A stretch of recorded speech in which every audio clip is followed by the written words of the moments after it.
KCV News 8, Kerala Digital Media 8 Vision Network. നമസ്കാരം, KCV ന്യൂസിലേക്ക് എല്ലാ പ്രേക്ഷകരെയും സ്വാഗതം ചെയ്യുന്നു. ഇനി നേരെ തത്സമയ ദൃശ്യങ്ങളിലേക്ക് പോകാം. ദേശീയപാത യഥാർത്ഥമാകാൻ സർക്കാർ ഫലപ്രദമായി ഇടപെടുകയാണെന്ന് മന്ത്രി മുഹമ്മദ് റിയാസ്. ഡിസംബറോടുകൂടി പൂർത്തീകരിക്കാൻ ഏറെക്കുറെ സാധിക്കും. കേരളത്തിൽ കാസർഗോഡ്, കണ്ണൂർ, കോഴിക്കോട്, മലപ്പുറം, തൃശ്ശൂർ, എറണാകുളം, ആലപ്പുഴ, കൊല്ലം, തിരുവനന്തപുരം ഈ 9 ജില്ലകളിൽ നിന്നായി നിരവധി പ്രശ്നങ്ങൾ ഉയർന്നു വന്നിട്ടുണ്ട്. അതിൽ പ്രധാനമായും അടിയന്തരമായും പരിഹരിക്കേണ്ട പ്രശ്നങ്ങൾ ഉയർന്നു വന്നിട്ടുണ്ട്. ഇതൊക്കെ ദേശീയപാത അതോറിറ്റിയുടെ ശ്രദ്ധയിൽപ്പെടുത്തി പ്രശ്നങ്ങൾ പരിഹരിച്ച് മുന്നോട്ട് പോകാനുള്ള തീരുമാനങ്ങൾ കൈക്കൊണ്ടിട്ടുണ്ട്. SFI നടത്തുന്ന ഗുണ്ടായിസമെന്ന് VD സതീശൻ. സർട്ടിഫിക്കറ്റുകൾ ഉണ്ടാക്കാൻ നോക്കുന്നു, എല്ലാ വിധ്വംസക പ്രവർത്തനങ്ങളും നടത്തുന്നു.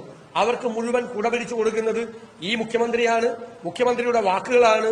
ഈ ക്രിമിനൽ സംഘങ്ങൾക്ക് മുഴുവൻ പ്രോത്സാഹനമാകുന്നു. അദ്ദേഹം ഇന്ന് അവരെ മുഴുവൻ ന്യായീകരിക്കുകയായി.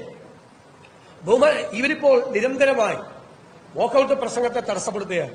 ഒരു സംഘത്തെ നിയോഗിച്ചിരിക്കുക. ആ സംഘത്തിന് നേതൃത്വം കൊടുക്കുന്നത് മന്ത്രിമാർ കൂടിയാണ്. ഇപ്പോൾ പാർലമെന്റ് കാര്യ മന്ത്രി ഇന്ന് വാക്കൌട്ട് പ്രസംഗത്തിനിടയിൽ എത്ര പ്രാവശ്യമാണ് എഴുന്നേറ്റത്? അതിൽ എഴുന്നേക്കാൻ അദ്ദേഹത്തിന് എന്ത് അധികാരമാണുള്ളത്? പാർലമെന്ററി പ്രവർത്തനങ്ങളെക്കുറിച്ചും ഫ്ലോർ മാനേജ്മെന്റിനെ കുറിച്ചും അറിയാത്ത ആളാണോ പാർലമെന്ററി കാര്യമന്ത്രി? എന്റെ പ്രസംഗം എത്രമാത്രം ധനകാര്യമന്ത്രി, പാർലമെന്ററി കാര്യമന്ത്രി, അതുപോലെ മറ്റു മന്ത്രിമാർ എത്ര പേരാണ് തടസ്സപ്പെടുത്തിയത്? അവസാനം സ്പീക്കർ എന്താ പറഞ്ഞത്? നിസ്സഹായത. അതായത് പിൻ ഡ്രോപ്പ് സൈലൻസിൽ വാക്കൌട്ട് പ്രസംഗം നടത്താൻ പറ്റില്ല, ബഹളത്തിനിടയിൽ പ്രസംഗിച്ചു പോകണം.